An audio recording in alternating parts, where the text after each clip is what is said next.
Hi friends, welcome to my YouTube channel Sanjay academy. कैसे हैं आप सभी लोग? आई होप मस्त होंगे, बहुत अच्छे से अपने एग्ज़ाम की तैयारी कर रहे होंगे। बस आपका एग्ज़ाम जो है 7 जुलाई को होने वाला है और आज 1 जुलाई है। बस अब तो 2 ही 4 दिन का बस टाइम बचा है, आपका एग्ज़ाम होने ही वाला है। कोई बात नहीं, अपने अच्छे से तैयारी करते रहिए, ज़्यादा सोचने विचारने की आपको ज़रूरत नहीं है। आज हम लोग बात करने वाले हैं कि सीटेट को क्लियर करने के लिए क्या स्ट्रेटजी की ज़रूरत है या केवल नॉलेज से ही हम क्लियर कर सकते हैं, या दोनों की ज़रूरत है। क्या करना चाहिए, क्या नहीं करना चाहिए। देखिए, बहुत बहुत इंटेलिजेंट लड़के होते हैं, अगर स्ट्रेटजी अपनी सही से प्लान नहीं कर पाए तो या तो पेपर छूट जाता है, टाइम नहीं बचता है, या तो जो है वो कर पाते तो सही से नहीं कर पाते हैं, टाइम किसी एक सब्जेक्ट पर ही देकर रह जाते हैं और आधे पेपर के लिए टाइम ही नहीं बचता है। तो इस चीज़ों से बचने के लिए हमको क्या करना है, क्या नहीं करना है, एग्ज़ाम हॉल में आपको किन किन चीज़ों को ध्यान रखना चाहिए।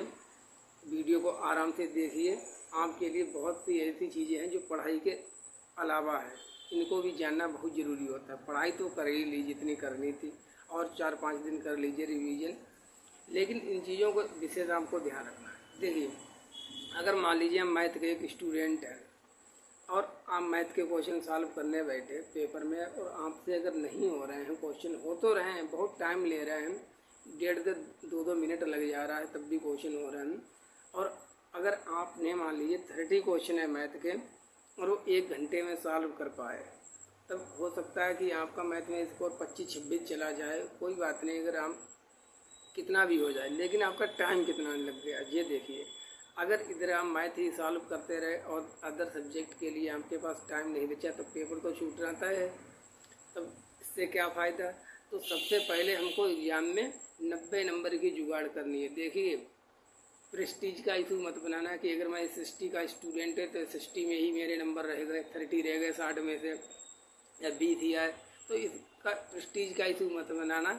टोटल ओवरऑल हमको पास होना है। या मैं मैथ साइंस का स्टूडेंट हूँ, मेरे 35 नंबर भी नहीं आ पा रहे हैं, इससे माने नहीं रखता। देखिए, लोग क्या कहेंगे, भाड़ में जाए लोग, पहले अपना काम करो, पास कर लो। कोई नहीं कुछ कहने वाला, ना कोई मार्कशीट देखेगा आपकी, बस पास हो तो पास हो, फेल हो तो फेल हो, सीधी बात जय है, ये मान कर चलिए। तो पहले तो अपने एग्ज़ाम हॉल में 90 नंबर की जुगाड़ करनी। जो क्वेश्चन आते हैं वो कर लीजिए पहले, किसी क्वेश्चन पर अटकना नहीं, लटकना नहीं, ठीक है, भटकना नहीं, सीधे स्ट्रेट फॉरवर्ड होकर चलते चाहिए। जो आते हैं वो कर लो, जो नहीं आते हैं वो छोड़ दो, बाद में कर लेना। सेकेंड राउंड में देखो, जैसा कि मैंने आपको बताया कि पेपर को आपको 3 राउंड में करना है। पहले राउंड में वो वाले क्वेश्चन करने जो क्वेश्चन आपको बहुत अच्छी प्रकार से आते हैं, 100% आप उनके बारे में श्योर हैं कि इसका तो यही आंसर होने वाला है, तब उसको कर लीजिए। और साथ ही साथ में उसका बबल भी भर लीजिए, क्योंकि अगर बहुत सारे क्वेश्चन आपने कर लिए, मान लीजिए 15 क्वेश्चन आपने कर लिए, फिर आप उनके बबल भरने बैठे, अगर ऊपर नीचे हो गए तो एक साथ 15, कम से कम 10-15 क्वेश्चन चले जाएंगे। अगर 1-2 भरेंगे तो 1-2 ही तो गलत होगा, तो गलत कम होंगे। तो ये भी आपको सीखना है कि बहुत ज़्यादा ऐसा नहीं, पेपर करते रहे, बात के लास्ट के 15 मिनट बचे फिर बबल भरने को बैठे, तो हो सकता है उसमें आपका जल्दबाजी में कोई ऊपर नीचे हो जाए। तो साथ ही साथ में उसको भी पैरेलल करते चलें, बात के लिए कुछ भी ना छोड़ें।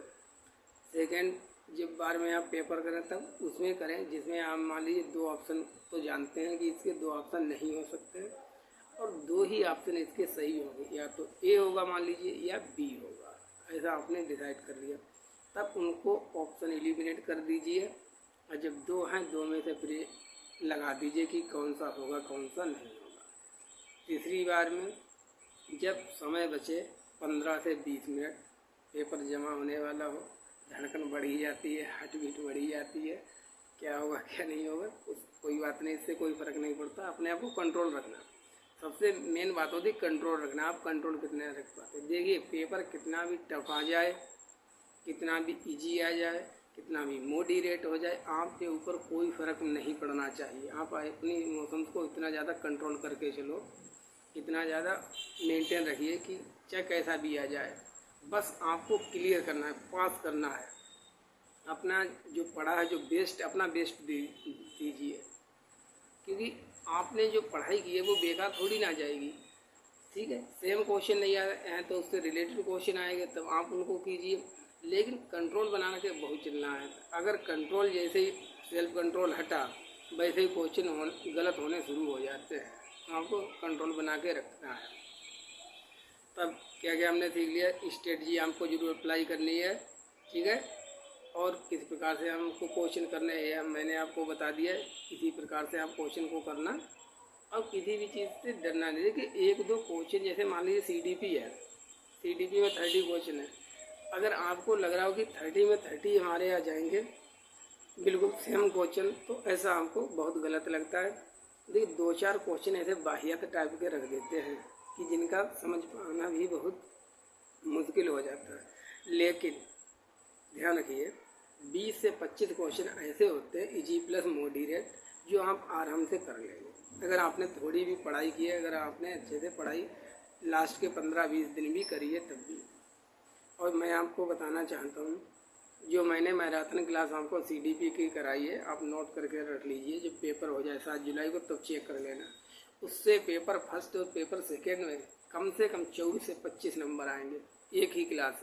देख लेना, तो पेपर हो जाए तब मिला लेना, फिर हमको बता देना कि इससे आए कि नहीं आएगा। तब आपको जो कंटेंट है जो भी पढ़ा है बस उस पर विश्वास रखिए, हो जाएगा आपका। चलिए वीडियो को कंप्लीट करते हैं। अगर आपका कोई और डाउट है, कोई भी इंफॉर्मेशन होगी तो मैं आपको बता दूँगा। ठीक है, चिल्ल मार के रहिए, मुस्कुराते रहिए, हंसते रहिए, जो होगा वो देख लेंगे। और अपने कर्म पर ध्यान दीजिए, अपनी ड्यूटी को अंजाम दीजिए। ज़्यादा अलग चीज़ों के चक्कर में मत पड़ना कि निगेटिव लोगों को कि भाई मैं तो 3 बार से दे रहा हूँ, मेरा हो ही नहीं रहा, बहुत एग्ज़ाम कठिन आता है, ये 2021 वाला नहीं रह गया है या 2015 वाला नहीं रहा। देखिए ये बात मैं मानता हूँ, एक्सेप्ट करता हूँ, बिल्कुल ऐसा है। 2015, 16, 17, 18 तक जो पेपर चलता था एग्ज़ाम का पैटर्न वो इजी आता था।